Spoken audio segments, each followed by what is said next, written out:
Good afternoon, ladies and gentlemen, once again.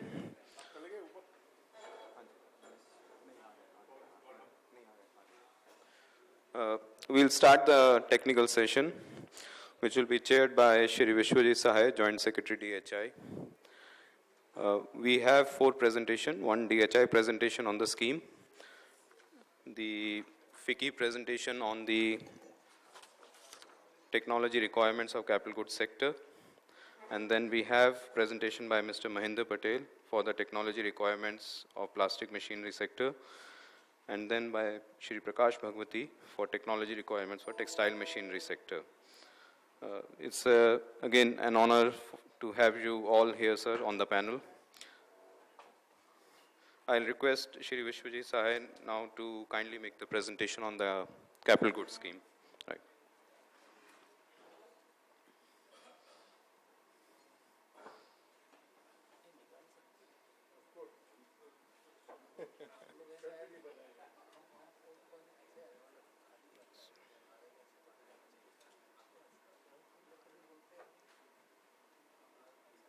Which is the presentation? Presentation is right outside. Okay, just click that.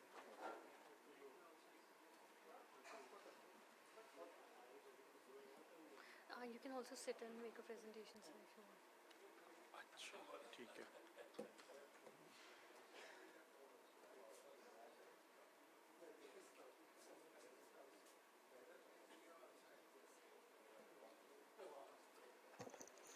Thank you. I'm honored to be here to make this brief presentation on the scheme. We have, given out brochures which are available in the kits, and we've also, as the minister just launched the pen drive. So these things have been given. The brochure is obviously in an easy read form because the Gazette notification can sometimes be a little formidable, which we had put up on our DHI website. But the brochure would be in a comparatively easy read format. So I would request you to invest your precious time once in a while to go through it, or put some of your people on it so that they can go through it and understand it. The application format, etc., is also there in the pen drive, so I would request you to use it. While we do that, I'll give a quick background of the scheme as it is, while the more informed luminaries from industry would thereafter speak. This is the capital goods scheme for enhancement of competitiveness of the capital goods sector.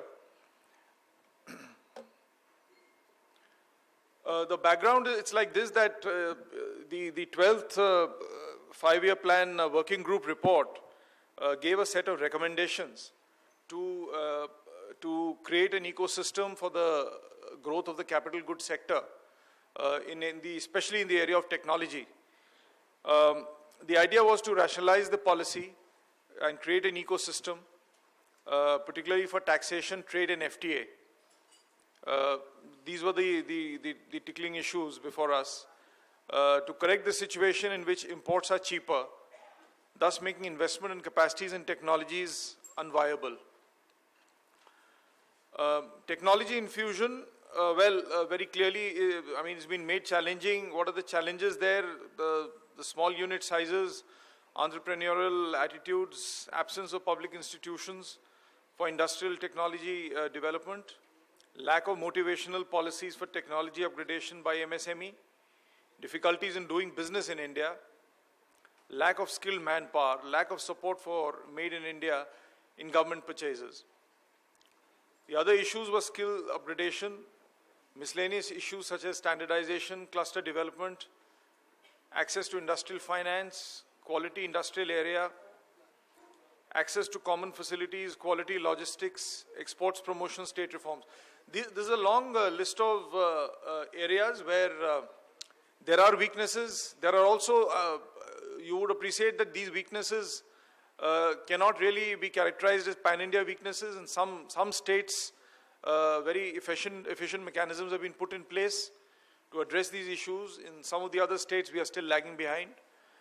And The central government, considering that industry is not a central subject specifically, the central government can make enabling provisions, enabling laws, and enabling schemes to give a boost to this area. But the state governments obviously have a very, very major role in this entire thing.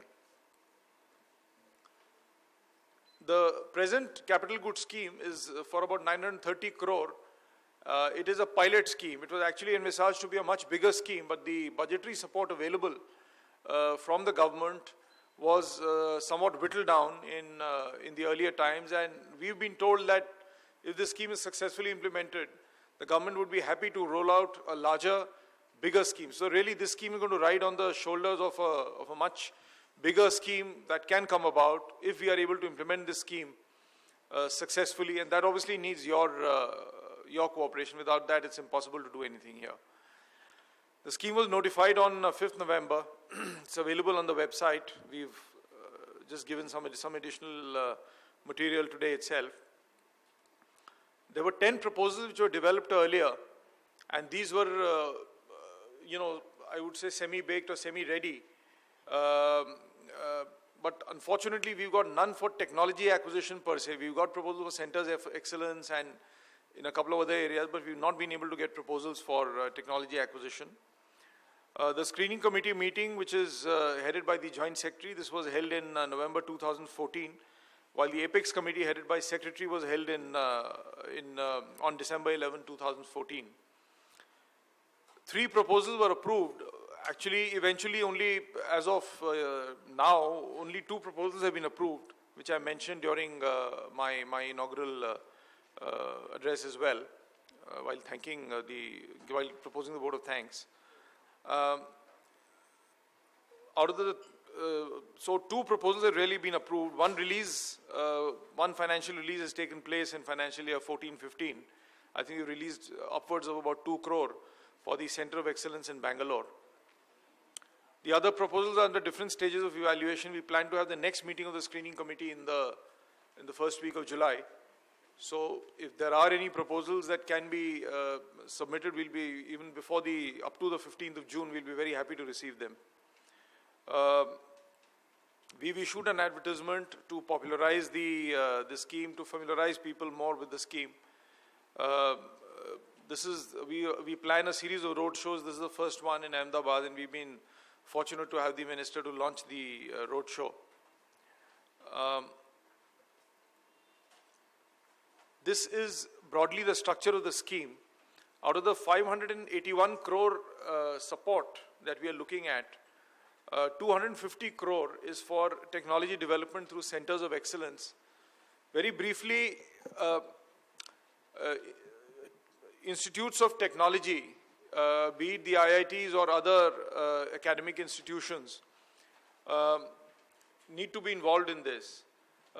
We've got the support of CMTI in the one scheme that has been approved for the textile machineries. And similarly, we are looking for proposals which can come from other technical institutions. I mean, I think this place is rich in a large number of technical institutions. And we would really urge upon the industry and technical institutions to come forward and submit proposals to us. We have a corpus, an allocation of 250 crore in this, of which in addition 62.5 crore would have to be the industry contribution. We are really looking at funding 80%, up to 80% of the Center of Excellence. The next is the industrial infrastructure, which is really a cluster park. 125 crores has been allocated for this. And state governments are also invited to look into this. We're already actively considering a proposal from the Karnataka government for setting up a machine tool park. That is being worked out by the Karnataka government in association with IMTMA, and we hope to take that forward and take this through at some point of time in the next year or so. We have 2 common engineering facility centers for which we have an allocation of 48.9 crore from our ministry. We are looking at a facility which is hopefully will come up. The Tools and Gauge Manufacturers Association is doing it, and we're looking for something in Pune, in Chakan. So they are awaiting allotment of land by the government of Maharashtra. Once that happens, I think this Common Engineering Facility Center should be a reality. We are also evaluating a proposal from Surat, but we are looking forward to some more work on that proposal. Then there is a proposal for Test and Certification Center for Earth Moving Machinery. We have been, the association concerned has been looking at finalizing standards for earth moving machinery. And under the scheme, we have, the government has sanctioned a Test and Certification Center, which would be on the lines of somewhat like what we have in Pune for the Automotive Research ARAI, which is again a government industry body which undertakes several kinds of certification against standards. The fifth is a very critical one, the Technology Acquisition Fund Program. We are looking at up to 10 proposals in this. This is a corpus of 50 crore. In this, the government contribution is 25%. The balance will have to come from industry. We have not yet got any proposal under the TAFP, the Technology Acquisition Fund Program. And I would earnestly, solicit proposals in this area. In fact, if any of you feel, after having gone through that, there are certain improvements required, we are more than happy to look at it. We'll be more than happy to look at it. We have a empowered committee under the scheme which can suggest fairly radical modifications to the scheme without having to go back through the entire process of approval. So we'll be happy to look at suggestions for modifying or making the Technology Acquisition Fund Program a smarter program if that is required.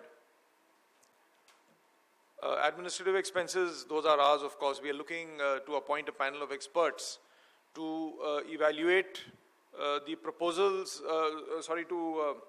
to evaluate the proposals that have already been implemented, that are already under implementation right now. That would go out of administrative expenses, and of course this is for other sundry expenses. These are the projects which have been considered under the scheme. The first one has been approved. This is the Center of Excellence for Development of Shuttleless